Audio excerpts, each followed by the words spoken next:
12절에서 22절까지 말씀입니다. 창세기 26장 12절에서 22절까지 말씀, 우리 한 목소리로 하나님의 말씀 읽겠습니다. 이삭이 그 땅에서 농사하여 그의 100배나 얻었고 여호와께서 복을 주심으로 그 사람이 장대하고 왕성하여 마침내 거부가 되어 양과 소가 떼를 이루고 종이 심이 많으므로 블레셋 사람이 그를 시기하여 그 아버지 아브람 때에 그 아버지의 종들이 판 모든 우물을 막고 흙으로 메웠더라. 아비멜렉이 이삭에게 이르되 내가 우리보다 크게 강성한즉 우리를 떠나라. 이삭이 그곳을 떠나 그랄 골짜기에 장막을 치고 거기 거류하며 그 아버지 아브라함 때에 팠던 우물들을 다시 팠으니 이는 아브라함이 죽은 후에 블레셋 사람이 그 우물들을 메웠습니다. 이삭이 그 우물들의 이름을 그의 아버지가 부르던 이름으로 불렀더라. 이삭의 종들이 골짜기를 파서 샘 권한을 얻었더니 그랄 목자들이 이삭의 목자와 다투어 이르되 이 물은 우리의 것이라 하매 이삭이 그 다툼으로 말미암아 그 우물 이름을 에색이라 하였으며 또 다른 우물을 봤더니 그들이 또 다툼으로 그 이름을 신나라 하였으며 이삭이 거기서 옮겨 다른 우물을 봤더니 그들이 다투지 아니하였으므로 그 이름을 로봇이라 하여 이르되 이제는 여호와께서 우리를 위하여 넓게 하셨으니 이 땅에서 우리가 번성하리로다 하였더라. 아멘. 자, 오늘도 기도의 자리에 나오신 우리 성도님들 주님의 이름으로 축복합니다. 우리 옆 사람에게 인사했으면 좋겠습니다. 오늘 하루 너무 고생 많으셨습니다. 인사 한번 하겠습니다.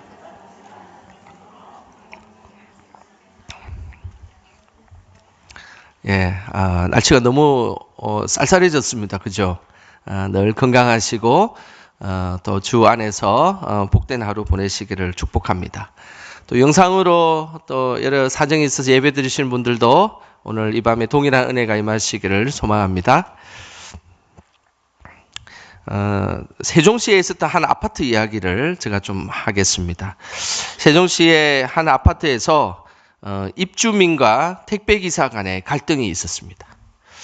이 아파트는 이제 지상으로는 차가 다닐 수 없고 그 이유는 아이들이 마음껏 뛰어놀고 또 노인들이 편하게 길을 천천히 걸어갈 수 있도록 배려하기 위해서 이 아파트는 지상에 차를 다닐 수 없게 만들었습니다. 그런데 택배 기사 입장에서는 무거운 물건을 운반하려고 지상에 차가 들어가야 하는 상황이었습니다. 이 지하에 주차되어 있는 곳에서는 도저히 택배를 할 수가 그리고 그 집 앞에까지 배달해 줄 수가 없는 상황이었습니다. 그래서 차는 들어갈 수가 없고 택배기사는 또 택배를 전달해야 되는 상황이라 택배를 아파트 입구에 놓고 가야만 했습니다. 그래서 이 입주민들과 택배기사 간에 큰 갈등이 생겼습니다. 이럴 때 어떻게 해야 될까요? 아파트 입주민들이 머리를 싸매면서 이 세종시에 있었던 이 아파트에서 회의한 끝에 좋은 결론이 내려졌습니다. 화면 한번 보겠습니다. 어떤 결론을 내렸냐면 주민들이 이런 결정을 내렸습니다. 아파트 충당금의 일부분을 가지고 1,000만 원짜리 전동 카트를 2대를 구입하자라고 결정을 한 것입니다. 그리고 전기요금과 수리비, 보험금 이런 것들이 한 해 동안 대략 한 300만 원 정도 부담이 되는데 이것을 주민들이 각 가정마다 n분의 1로 나누니까 각 가정마다 한 달에 300원 정도만 부담하면 되는 얼마 되지 않은 돈이었습니다. 그렇게 하면서 이 아파트는 아파트 지상의 위험성도 해결하고 택배기사들에게 편하게 택배를 할 수 있도록 그렇게 전동차를 2대를 그것을 택배기사들을 위해서 설치해 주었습니다. 그러면서 이 택배기사와 주민들의 갈등이 자연스럽게 없어지게 되고 서로 상생하며 행복하게 살았다는 그런 이야기입니다. 쉽게 해결될 수 있었던 것은 배려하는 마음이 그들에게 전제되었기 때문입니다. 서로 싸우자고 하면 사실은 이것이 해결되지 않습니다. 근데 서로 양보하고 배려하는 마음을 우선으로 두자 이 갈등의 문제가 아름답게 해결되었던 것입니다. 서로 배려하기 위한 목적으로 머리를 싸매면 이처럼 좋은 결론이 나올 수가 있습니다. 우리도 주 안에서 양보하고 배려하는 모습으로 우리의 삶이 더 행복해지시기를 주님의 이름으로 축복합니다. 성경에는 양보를 잘했던 한 인물이 나옵니다. 그 인물이 오늘 등장하는 이삭이라는 인물입니다. 양보를 잘했던 이삭에게 하나님은 많은 축복을 주셨어요. 얼마나 많은 축복을 주셨냐면 오늘 12절과 13절에 보면 어마어마한 축복을 주셨습니다. 그 축복을 한번 보겠습니다. 12절, 13절 우리 같이 함께 읽어보겠습니다. 이삭이 그 땅에서 농사하여 그 해에 100배나 얻었고 여호와께서 복을 주심으로 그 사람이 장대하고 왕성하여 마침내 거부가 되어. 하나님은 이삭에게 축복을 주셨는데 농사를 했는데 그 해에 몇 배의 농사가 이루어졌다고요? 100배. 야, 어마어마하지 않습니까? 사실은 이 100배라는 이 숫자는 사람의 노력으로 될 수 있는 숫자가 아닙니다. 사람은 노력하면 2배, 3배, 뭐 조금 더 노력하면 한 5배, 좀 더 노력하면 한 10배 정도는 될 수 있겠죠. 그것은 사람이 노력해서 그 일들을 이룰 수 있는 숫자입니다. 그러나 100배라는 이 숫자는 바로 하나님의 숫자입니다. 인간이 노력해서 할 수 있는 숫자는 아닙니다. 이것은 누군가가 절대자의 전지전능한 손이 거쳐야만 우리에게 다가오는 그 축복이 바로 이 100배의 축복입니다. 그래서 오늘 12절 말씀의 끝부분에 보면 우리 12절 말씀에 끝부분에 여호와께서 복을 주심으로라는 단어가 있는 이유는 이 100배라는 축복은 하나님이 주시는 축복임을 분명하게 말씀하고 있습니다. 하나님은 우리에게 복을 주시는 모습은 마가복음 4장 8절에도 우리가 너무나 잘 아는 말씀이죠. 이 말씀 같이 우리 화면을 보시면서 함께 읽어보겠습니다. 더러는 좋은 땅에 떨어짐에 자라 무성하여 결실하였으니 30배, 60배, 100배가 되었느니라 하시고, 복의 근원이신 하나님께서 우리에게 주실 때는 하나님의 숫자로 우리에게 복을 주십니다. 그 복은 30배, 60배, 100배입니다. 여러분들이 가지고 있는 재산을 얼마 가지고 있는지는 모르겠지만 한번 계산을 해보십시오. 30배, 60배, 100배 어떻습니까? 너무 행복하지 않습니까? 얼마나 많은 재산을 갖고 있는지는 저는 알 수 없지만 여러분들이 가지고 있는 재산이 그리고 여러분 가지고 있는 땅값이 주식이 집값이 30배, 60배, 100배라고 생각해 보십시오. 기도 안 해도 미소가 나오시죠? 예. 이것은 하나님의 숫자입니다. 하나님이 우리에게 축복을 주시면 그냥 한 배, 2배 이렇게 주시는 것이 아니라 30배, 60배, 100배로 주신다는 겁니다.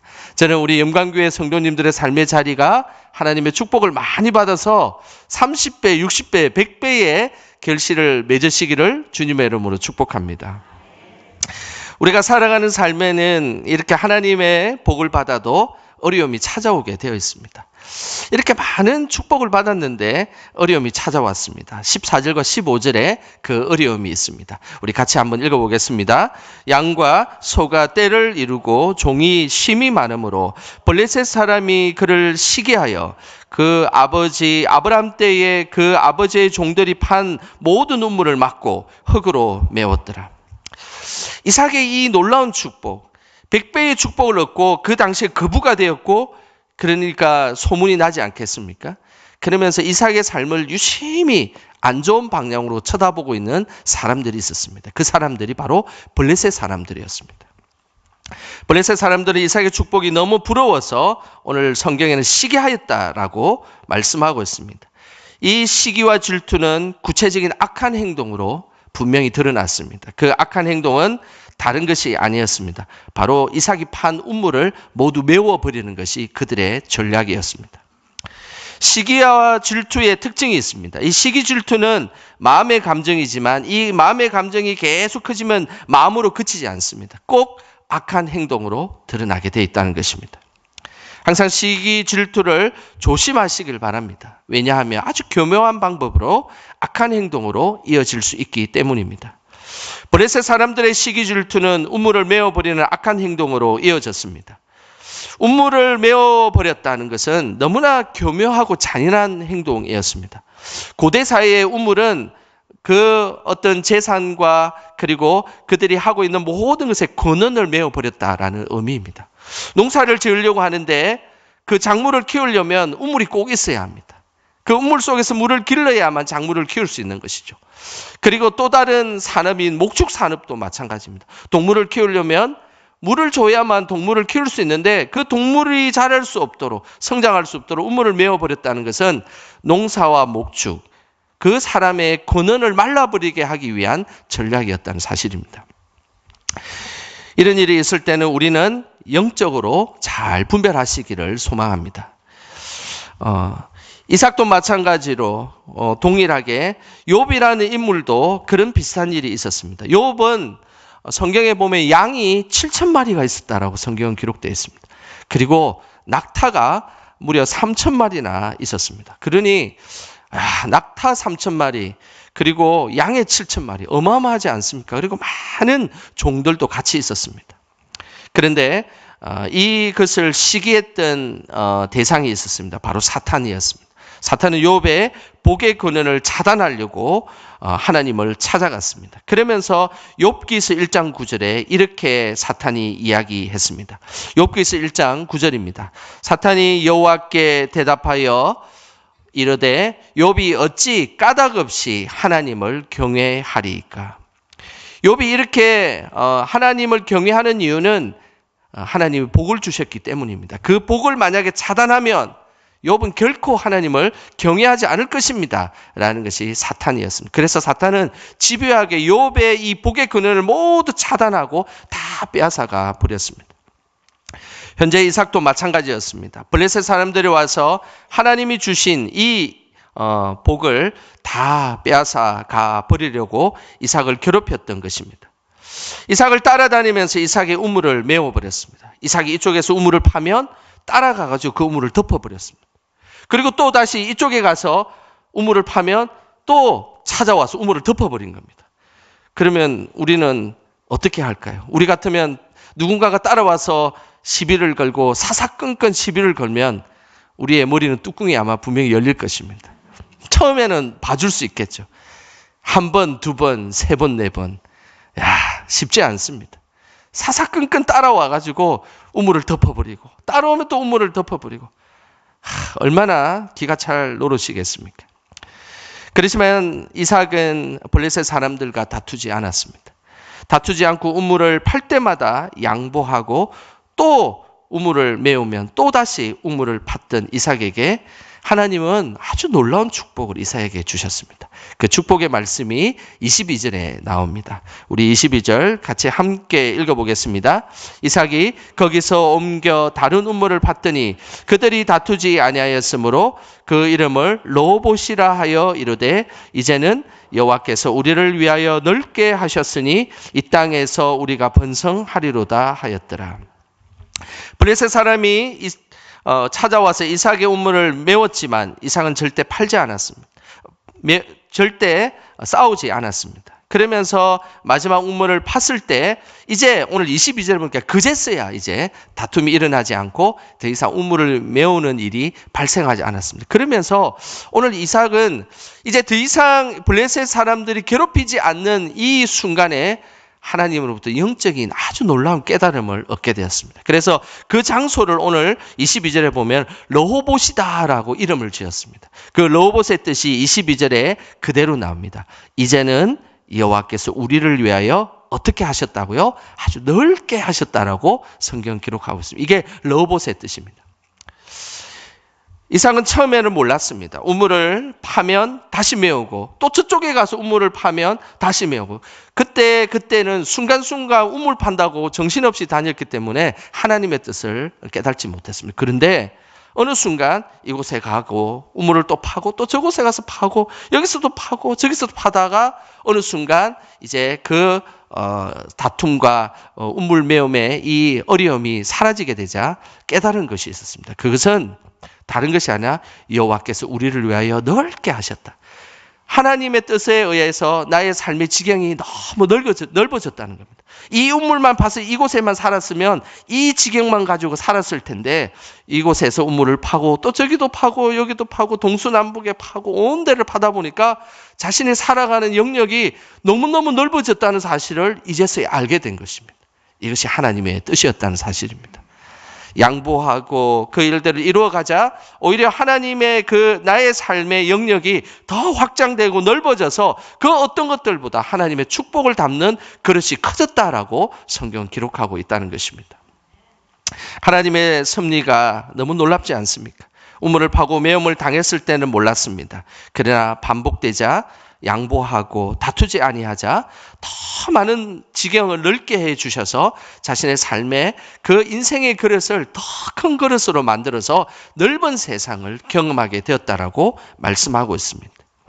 싸우고 다투면 그 사람의 지경이 좁아지게 되어 있습니다. 하지만 양보하고 배려하는 사람은 시간이 지날수록 그 지경이 넓어지게 되어 있습니다. 인간관계도 마찬가지입니다. 다툴수록 나의 지경은 계속해서 좁아질 것입니다. 하지만은 나의 삶의 하나님 은혜 가운데 그것을 배려할 때 우리의 지경은 더 넓어지고 더 많은 그릇으로 인생에 우리가 담을 수 없는 그릇으로 이 땅을 살아가게 된다는 사실입니다.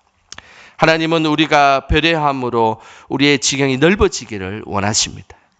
항상 복에 거는 대신은 하나님의 방법으로 살아갈 때 여러분의 삶의 그릇이 이제 30배, 60배, 100배의 그릇으로 축복받는 이로 살아가게 될 것입니다. 이런 축복을 모두 받는 우리 모두가 되시기를 주님의 이름으로 축원합니다.